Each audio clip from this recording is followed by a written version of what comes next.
يلا يا حبيبتي، جهزت الشنط؟ كله تمام، بس اختي وعيالها هيجوا يصيفوا معانا، هنعدي عليهم. طب تمام كويس يا حبيبتي، حلو قوي اهو. بالمره برضو نعدي على امي ناخدها معانا كده، فاهمه؟ تغير جو يومين. والله تبقى رحله زي الفل. يلا. امك امك ده ايه؟ احنا رايحين نغير جو يومين، هتجيب لي بقى ماما معانا علشان خاطر انا اللي اشيل همها وانا اللي افضل بقى مسؤوله عنها؟ لا طبعا مش هينفع تيجي معانا. وفيها ايه يا حبيبتي؟ مش فاهم.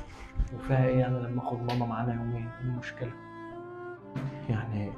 هو انا امي اللي هتبقى مسؤوليه علينا في الموضوع ده كله؟ اختك وعيالها عادي مش مسؤوليه؟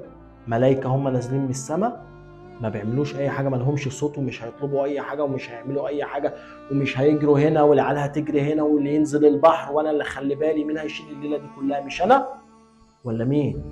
ولا انت واختك اللي هتشيلوا الموضوع؟ مين اللي هيخلي باله من عيال الواد لو دخل جوه الميه؟ مين هيجري وراه لو فيهم عيل تعب بالليل؟ مين هياخده يجري بيه على المستشفى؟ مين اللي هياكلهم ويشربهم؟ مين؟ مش انا؟ دي مش مسؤوليه ولا دي ايه؟ ده الطبيعي لانك الراجل، وبعدين كل واحد فينا هيبقى مسؤول عن نفسه. اولا اختي هتبقى مسؤوله عن عيالها، يعني احنا ما حدش فينا طلب منك حاجه. وانا ما طلبتش حاجه منك. ده كل الموضوع ما فيه اني قلت هاخد امي معايا علشان خاطر تغير جو، ما فيهاش اي مشكله. زي ما اختي الجايه هي وعيالها الشياطين عشان يغيروا جو، وانا اساسا ما بحبهمش معانا في الخروجات، ومع ذلك ما قلتش حاجه عشان خاطري من اجلك انت. وانا لما اقول لك امي هتيجي معانا عشان تغير لها جو يومين وتفرفش شويه، بقت خلاص حمل.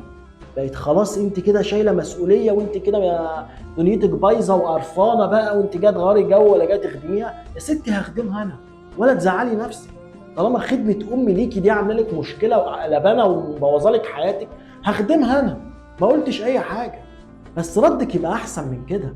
لكن ما تقنعنيش ان اختك تيجي معانا لكن انا لا. والمفروض ان انا اقول لك قشطه يلا بينا، يلا عادي، يلا نروح نتفسح ونتبسط عشان خاطر اختها عاوزه تخرج شويه هي وعيالها، فروق عليهم وعادي بقى، مش مهم امي ترمي عادي في البيت كده، عشان خاطر ست الكل ما تزعلش مني، عشان خاطر ست الكل ما تحزنش ولا تتضايق، والاجازه بتاعتها تبقى سعيده وجميله وتصيف وتنزل البحر وتدلع نفسها.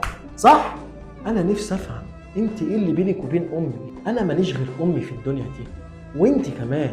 وبعدين انت تزعلي وتحربقي وتعملي الفيلم اللي انت عاملاه ده في حاله واحده، لما اكون انا راجل جاي عليكي علشان خاطر امي، وراجل مطهقك في عيشتك، وامي بتسخن عليكي، وامي بتقعد تقول لي لا طلقها، لا اخلص منها البت. امي ما بتجيبش سيرتي، لان امي في حالها، وفي نفس الوقت انا راجل بعرف يفرق كويس جدا ما بين مراته وامه.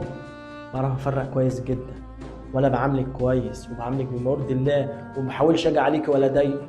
ليه بقى انت عاوزه تضايقيني؟ بحترم اهلك حتى لو محدش فيهم عاجبني، وحتى لو كانوا حمل عليا، ومع ذلك عمري ما فتحت بقي.